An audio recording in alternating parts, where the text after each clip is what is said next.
নতুন প্রজন্ম মুখ ফিরিয়েছে খেজুর রসের ব্যবসা থেকে। পর্যাপ্ত খেজুর গাছ থাকলেও অভাব শিউলির। নতুন প্রজন্ম মুখ ফিরিয়েছে খেজুর রসের ব্যবসা থেকে। শিউলির অভাবে দিনের পর দিন খেজুর রসের যোগান ক্রমশ কমছে। আগের মতো আর খেজুর রসের যোগান নেই গ্রাম গ্রামান্তরে। সমস্যা একটাই, অভাব শিউলির। নতুন প্রজন্ম মুখ ফিরিয়েছে খেজুর রসের ব্যবসা থেকে।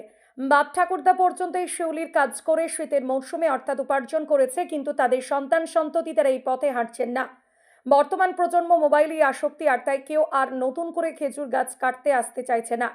বাধ্য হয়ে পুরনো যারা এই শিউলির কাজ করতেন তারাই এখনো পর্যন্ত গ্রাম গ্রামান্তরে খেজুর রসের ব্যবসা টিকিয়ে রেখেছে। যদিও শীত শুরুর প্রাক্কালে ক্রমশ পরিবর্তন হয়েছে আবহাওয়া, আর এই সময় আগের মতো আর খেজুর রসের যোগানও নেই। তাই শীতের দেখা মিলতেই সেই বয়স্ক মানুষগুলো এখনো পর্যন্ত কোপরে ঝাপড়ে বেঁধে কাঁচি হাড়ি নিয়ে খেজুর গাছে উঠে রস সংগ্রহের ব্যবস্থা করছে। মোবাইলে রিলস বানাতে বেশি ব্যস্ত নতুন প্রজন্ম, এতেই নাকি বেশি পয়সা। তাই শীতের মৌসুমে দিনে 500-400 টাকায় নতুন প্রজন্মের আর পোষাচ্ছে না। তাই পূর্বপুরুষের এই ব্যবসার ধারে কাছেও ভিড়ছে না তারা। এই আক্ষেপ বর্তমানে যারা এখনো পর্যন্ত খেজুর রসের সন্ধান অর্থাৎ শিউলির কাজ করে যাচ্ছে তাদের গলাতেই।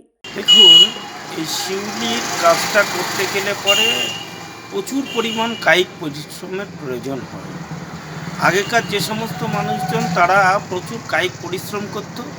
দেখুন, সকালবেলাতে যাওয়া, গাছ থেকে ভাড় পেড়ে নিয়ে আসা, তারপরে সেটা জাল দেওয়া, সেটাকে স্টক করে রাখা, মার্কেটে নিয়ে এসে বেচা, আবার দুপুরবেলায় গিয়ে গাছ কাটা, আবার ভাড় বেঁধে দিয়ে আসা, আবার সারা রাত সেইখানে রস পড়বে, তারপরে আবার সকালবেলায় নিয়ে আসা।